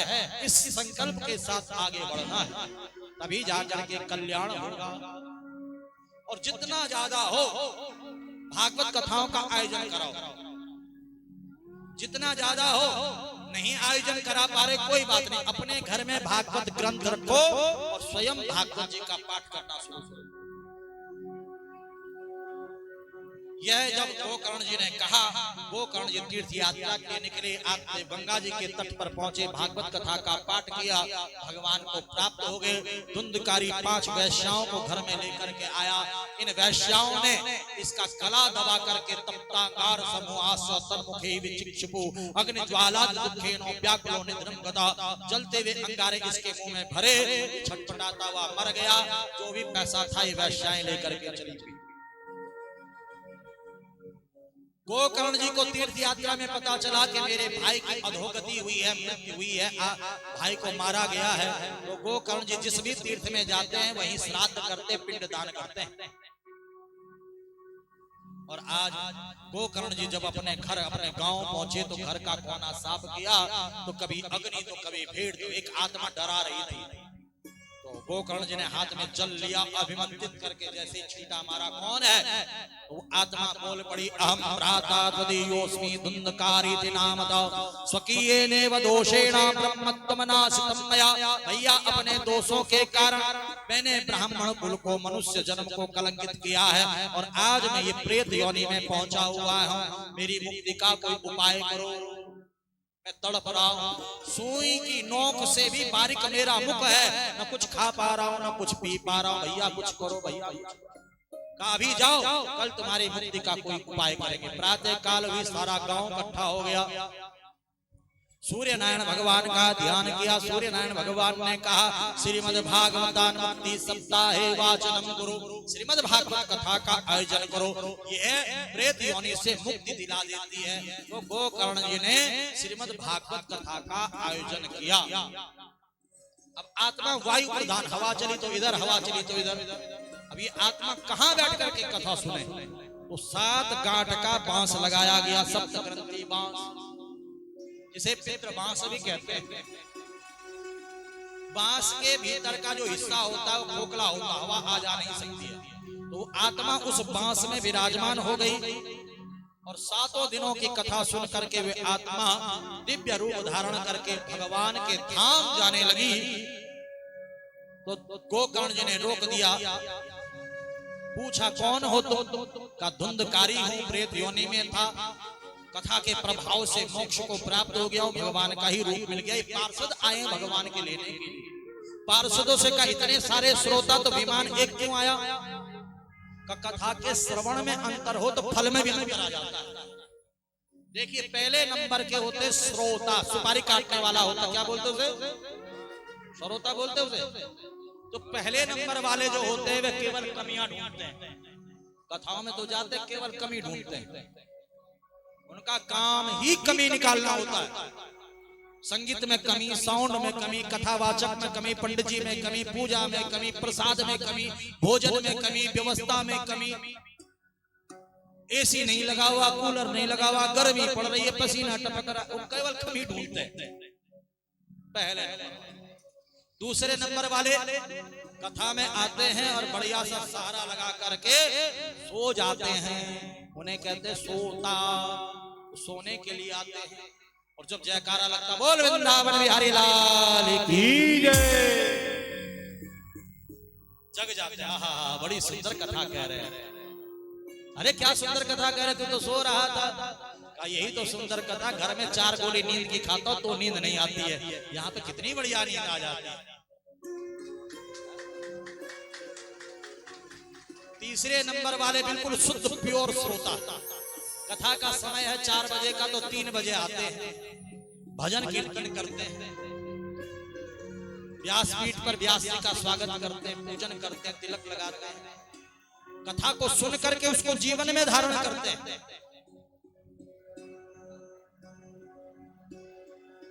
ऐसा नहीं कि कथा का समय 4 बजे का, खुद आ रहे 6 बजे 5 बजे, चलो प्रसाद का टाइम हो गया चलते हैं। एसी नहीं बंद हो रहा है, एसी से नहीं निकला जा रहा है, बिस्तर नहीं छूट रहा है, ऐसा नहीं।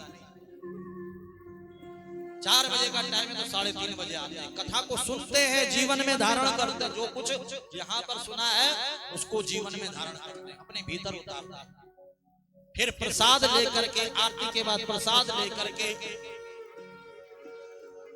धन्यवाद कहते हुए कि भैया गुप्ता जी, विदेशी गुप्ता परिवार को बहुत बहुत आशीर्वाद, बहुत बहुत धन्यवाद कि आपके द्वारा ये दिव्य कथा हो रही है। महादेव दारिद्र्य भंजन महादेव के शरण में बैठ करके ये सौभाग्य हमें मिल रहा है, आपको बहुत बहुत आशीर्वाद। ब्राह्मण देवताओं को धन्यवाद और नियम से कथा को सुनता है। जो नियम से कथा सुनता है वही अपना उद्धार कर सकता है, अपने पितरों का उद्धार कर सकता है। बोले श्रीमद् भागवत महापुराण की जय। कथा सुनने के और सुनाने के भी बहुत सारे नियम हैं। सतयुग त्रेता द्वापर में नियमों का पालन किया जाता था, क्योंकि उस समय पर शुद्ध हवा थी, शुद्ध भोजन था, हर चीज बिल्कुल शुद्ध थी। पर हर चीज आज के समय पर केमिकल युक्त है। आज आपको नियम बताएंगे तो आप डर जाओगे, घबरा जाओगे कि हम तो भैया ये नियम नहीं पालन कर सकते, क्योंकि नियम है कि एक समय पर घी पी करके कथा सुनना, एक टाइम घी पी करके। तो घी से काम नहीं चलता है, नकली है। का दूध पी लो, का दूध में भी काम नहीं चलता, मिलावटी आ रहा है। का फल खा लो, फल में भी काम नहीं चलता है। कुट्टू की पकौड़ी खा लो, कचौड़ी खा लो, कुट्टू के बहुत सारे पकवान हैं, अनार में बहुत सारी सामग्री है, कैसे भी काम नहीं चलता। का सुबह से शाम तक खाते रहो पर कथा जो कथा सुबह शाम तक खाते रहो, कथा में मन लगना चाहिए आपको। का देखिए भूमि पर शयन करो, कथा सुनने आए हो तो ये मत चाहो कि एसी रूम मिले या डल्लब का गद्दा मिले।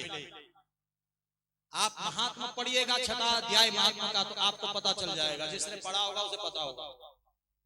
कुशा का आसन बिछा करके वहां पर सो, कुशा का बिस्तर बिछा जहां पर भागवत जी है। अब हम जजमान को कहेंगे यहाँ पर सो जाओ तो कहेंगे गुरुजी बस हो गया, हम चले दिल्ली, आप अब जाओ अपने घर। आचार्य जी ऐसे ही तो होगा। इसलिए भैया चाहे डल्लब के गद्दे पे सो, चाहे एसी में सो, पर कथा समय से सुनो और जीवन में धारण करो। नियम बहुत सारे हैं। नाखून नहीं काटना है, बाल नहीं काटना, दाढ़ी नहीं बनाना है, 7-8 दिन तक प्याज लहसुन का प्रयोग नहीं करना है, उड़द की दाल, मसर की दाल, बैंगन की सब्जी, मशरूम की सब्जी नहीं खाना है, गरिष्ठ भोजन नहीं खाना है, बीड़ी सिगरेट तंबाकू गुटखा शराब मांस भक्षण नहीं करना है, ब्रह्मचर्य का पालन करना है। ध्यान देना, जितने भी लोग यहाँ पर आए हुए हैं, ब्रह्मचर्य का पालन करना है, गुस्सा नहीं करना है। गुस्सा तो नहीं आता जजमान लोगों को भाई, गुस्सा नहीं करना। ओम नमो भगवते वासुदेवाय मंत्र का जाप सबने करना है। राधे राधे जपो, ओम नमो भगवते वासुदेवाय जपो, ओम नमः शिवाय जपो। जो आपको प्रिय लगता है, जो नाम आपको प्रिय लगता है उसको जपो। 24 घंटे उठते बैठते खाते पीते भगवान का नाम जपना है। संतों की सेवा, ब्राह्मणों की सेवा, भक्तों की सेवा, गौ सेवा जरूर करनी है। कोई भी आपके द्वारा नाराज होकर के न जाए, हर कोई आपसे प्रसन्न रहे और हर किसी के मुंह से आपके लिए आशीर्वाद निकले, यही आपने यहाँ पर कार्य करना है। प्रातः काल यहाँ पर पूजन होता है, हमारे आचार्यगण यहाँ पर सुंदर पूजन कराते हैं। हमारे पंडित श्री कृष्ण कुमार शर्मा जी, हमारे पंडित श्री राजेंद्र प्रसाद जी, हम जिन्हें हम राजू भैया भी कहते हैं, आचार्य कैलाश चंद्र पोखरियाल जी, जो कि जब भी यहाँ पर कथा होती है तो आप ही आचार्य को ज्यादातर यहाँ पर आप ही आचार्य रहते हैं। हमारे नीरज कोठारी जी हैं, रमेश जी हैं, रमेश गोनियाल जी हैं। इन ब्राह्मणों के द्वारा, हमारे ब्राह्मण देवताओं के द्वारा यहाँ पर सुंदर पूजन की व्यवस्था, सुंदर मंत्रोच्चारण यहाँ पर प्रातः काल होता है। जितने भी लोग दिल्ली से आए हुए हैं, ऐसे यहाँ सोने के लिए नहीं आए हो, अगर सोना है तो दिल्ली ही चले जाओ या दिल्ली ही रह जाओ। यहाँ आकर के आपका क्या फायदा, किस लिए आए हो? सोने के लिए आए हो। सुबह जल्दी उठना है और नहा धो करके जो समय पूजन का है, सब पूजन में यहाँ पर आना है, सबने यहाँ पर उपस्थित होना है। दूसरा, कथा का 4 बजे समय है तो 3:30 बजे सबने यहाँ पर आना है। कल से रजिस्टर में हाजिरी लगवाने का नियम बनवा देंगे, नहीं तो कौन आया और कौन नहीं आया है। और बड़े प्रेम और बड़े भाव से पूजन में भाग लेना है, कथा का श्रवण करना है और ज्यादा से ज्यादा दिल खोल करके ब्राह्मणों को दान दक्षिणा देनी है। रितेश जी हंस रहे हैं, बताओ।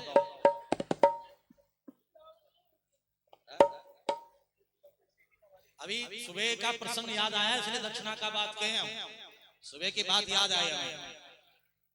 हमारे जो है कृष्णा भैया ने एक बात कही थी कि भगवान शिव ने पार्वती के लिए सोने की लंका बनवाई। जब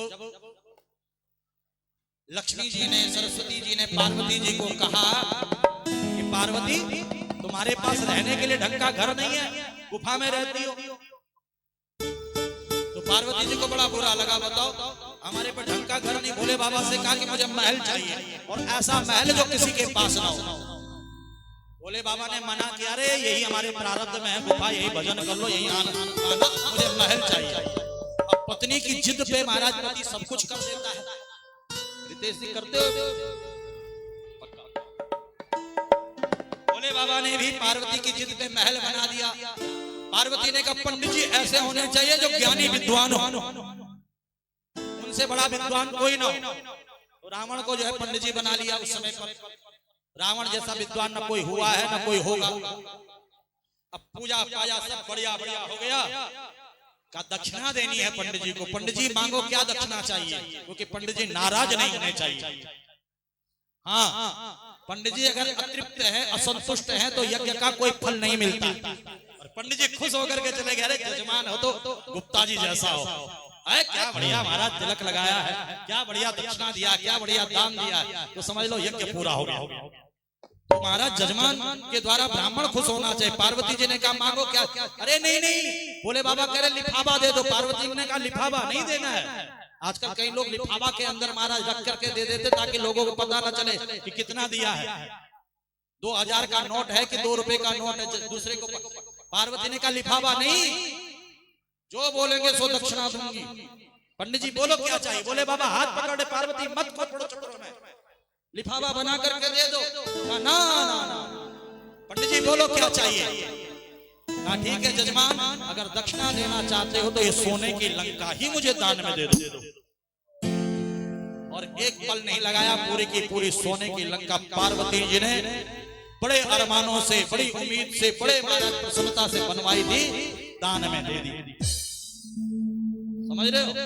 इसलिए दान पुण्य हमें करना चाहिए जब हम तीर्थ में जाएं। आज आप लोगों के द्वारा यहाँ पर बहुत सुंदर यज्ञ हुआ है, बहुत सुंदर पूजन हुआ है, बहुत सुंदर कलश यात्रा में आप लोगों ने भाग लिया है, कथा का श्रवण आप लोगों ने किया। कथा समझ में नहीं आई हो तो हाथ खड़ा कर ले, जिसको कथा समझ नहीं आई है।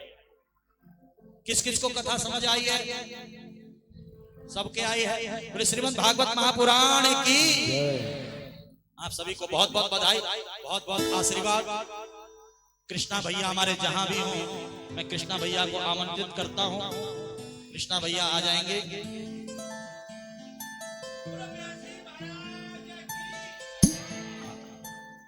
हमारे कृष्णा भैया देखिए, महादेव की पूरी फौज खड़ी है हमारी बाहर। महादेव की फौज करेगी मौज। सारे भक्त हमारे खड़े हैं, आरती का समय हो रहा है। आइए एक भजन जब तक कृष्णा भैया आते हैं।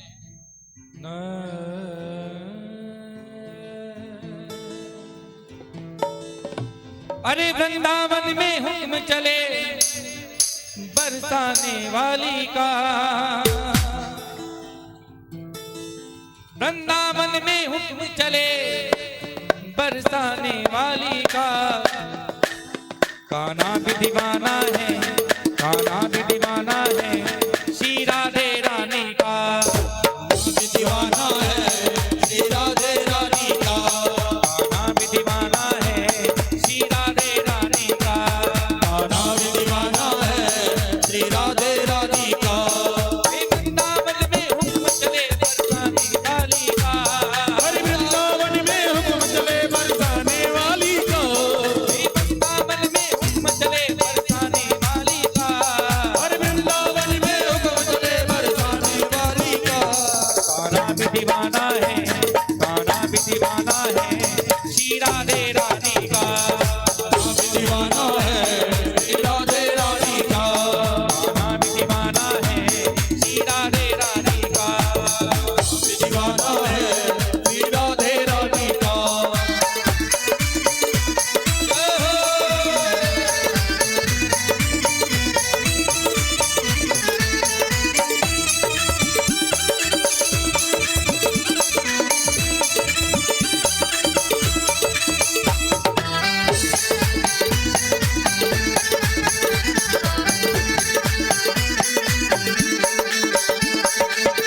महाडाली डाली पर, महापत्ते पत्ते पर, महाडाली डाली पर, महापत्ते पत्ते पर, महाडाली डाली पर, महापत्ते पत्ते पर, महाडाली डाली पर, महापत्ते पत्ते पर। राज राधे का चलता काम के हर रस्ते पर, राज राधे का चलता गांव के हर रास्ते पर। महाडाली डाली पर, महापत्ते पत्ते पर, महाडाली डाली पर, महापत्ते पत्ते पर। राज राधे का चलता काम के हर रस्ते पर। राज राधे का चलता गांव के हर रास्ते पर। ओ चारों तरफ डंका बजता ब्रजभान दुलारी का। हो चारों तरफ डंका बजता ब्रजभान दुलारी का। कान्हा भी दीवाना है, कान्हा भी दीवाना है, श्री राधे रानी का। भी दीवाना है श्री राधे रानी का। कान्हा भी दीवाना है, श्री राधे रानी का। भी दीवाना है श्री राधे रानी का। देखिए, मैं बहुत देर से सोच रहा था कि हमारी ऋचा बहन नहीं दिखाई दे रही है। जब भी कथा होती है तो सबसे आगे बैठी रहती है। गीता सीता की जोड़ी एक रही है हमारी, जो है ऋचा बहन है, इनकी सहेली है, सबसे आगे बैठते हैं। मैं सोच रहा, मैंने कहा दिखाई नहीं दे रही, क्या बात हो गई? तो देखा तो अभी अभी हमारी बहन यहाँ पर आ गई है। तो बहन जो है आई और जा रही है। आगे आ जाओ जरा यहाँ पर भक्तों के साथ। और आपने कल से समय से आना है कथा सुनने के लिए। अच्छा, पेपर चल रहे हैं तो फिर भी जितना समय निकले जरूर आना। आइए, जय हो।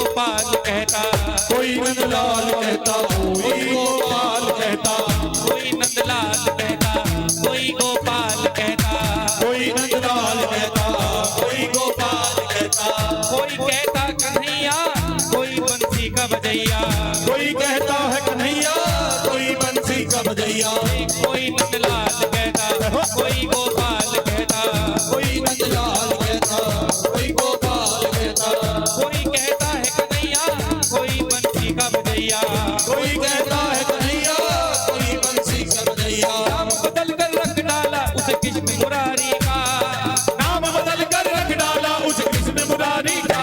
कान्हा भी दीवाना है, कान्हा भी दीवाना है, मेरी राधे रानी का, ये दीवाना है राधे रानी का, दीवाना है जी राधे रानी का। ये दीवाना है राधे रानी का।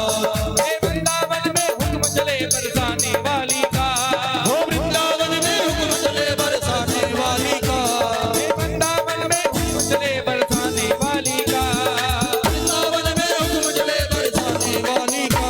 कान्हा भी दीवाना है, कान्हा भी दीवाना है, बरसाने वाली का, दीवाना है बरसाने वाली का, कान्हा भी दीवाना है, बरसाने वाली का, आना भी दीवाना है बरसाने वाली का। कान्हा भी दीवाना है, वो बरसाने वाली का। दीवाना है बरसाने वाली का। कान्हा भी दीवाना है, वो बरसाने वाली का, आना भी दीवाना है बरसाने वाली का। बोले कृष्ण कन्हैया लाल की, श्रीमद् भागवत महापुराण की। आइए हमारे कृष्णा भैया हमारे बीच में आ चुके हैं। दो शब्द आपके द्वारा जो आगे की व्यवस्थाएं हैं।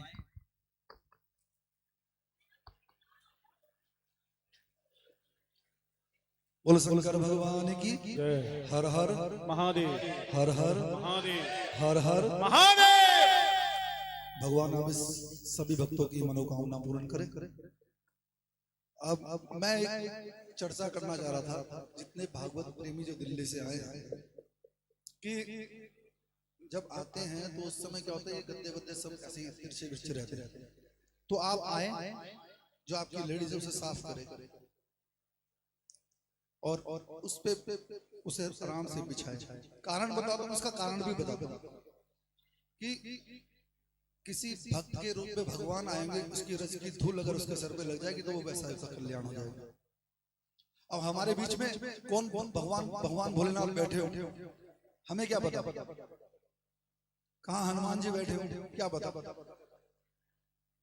किस रूप में आए भगवान का ये तो नहीं पता ना। भगवान तो चर्चा सुनते हैं और भगवान ऐसी मनुष्य की जोनी में आके बैठ जाते हैं किनारे पे, तो उसकी अगर रस धूल भी मिल जाएगी आपको तो आपके जीवन संवर जाएगा। क्योंकि पहले जब गांव में कथा होती थी, गोबर से लेपा करते थे पूरे स्थान को, आप भी जानते होंगे, पुराने लोग हैं, और पूरी सफाई रखते थे। तो ये भक्त से ही भगवान है।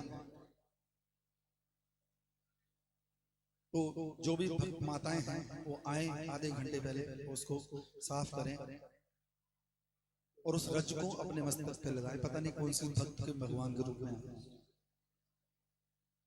तो भोलेनाथ आपकी सभी मनोकामनाओं को पूर्ण करें और समय से आए। आज तो बहुत गर्मी थी, मेरे भी सर में दो में सो गया जाएगा। तो हमारे व्यास जी अच्छे अच्छे प्रवचन सुनाए आपको, कथा आनंद आया नहीं आया है? सबको बोलो जय जय श्री राधे। व्यास जी महाराज की, आशीष भाई की और विप्र मंडली की, सभी भक्तों की। हमारी जय तो बार बार हो रही है ना। जय जय श्री राधे। आप सभी अभी आरती के बाद प्रसाद की व्यवस्था बाहर की गई है, कोई धक्का मुक्की ना करे। आप सभी लोग आराम से प्रसाद लें। जितने भक्त मुझे सुन रहे हैं, व्यवस्था को बना के चलेंगे। व्यवस्था आपकी है, कोई धक्का मुक्की किसी को ना करे। भगवान को भोग लगवा दें। राजू भाई ठीक है। जय जय श्री राधे।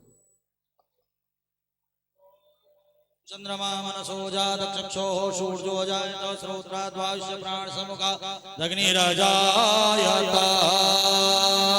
श्री बांके बिहारी तेरी आरती गाओ, के बिहारी तेरी आरती गाओ, श्री बांके बिहारी तेरी आरती गाओ। मैं आरती गाऊं प्यारे तुमको मनाऊं, आरती गाओ प्यारे तुमको मनाओ, मैं आरती गाऊं प्यारे तुमको मनाऊं। आरती गाओ प्यारे तुमको मनाओ, श्री रमण बिहारी तेरी आरती गाऊं, रमण बिहारी तेरी आरती गाओ, मोर मुकुट तेरे शीश पे सोहे, मोरे मुकुट तेरे शीश पे सोए, रे प्यारी मुरली मेरो मन मोहे। प्यारी मुरली मेरो मन मोहे, देख छवि में बलिहारी गाऊं, बांके बिहारी तेरी आरती गाओ, चरणों से निकली है गंगा प्यारी, चरण निकली है गंगा प्यारी, जिसने सारी दुनिया तारी, जिसने सारी दुनिया तारी, उन चरणों में शीश झुकाऊं। बांके बिहारी तेरी आरती गाओ, रमण बिहारी तेरी आरती गाऊं, रमण बिहारी तेरी आरती गाओ, व्यास दास के नाथ आप हो, व्यासदास के नाथ आप हो, ओ मेरे मोहन जीवन धन हो, मेरे मोहन जीवन धन हो, प्यारी छवि में मन में बसाऊं।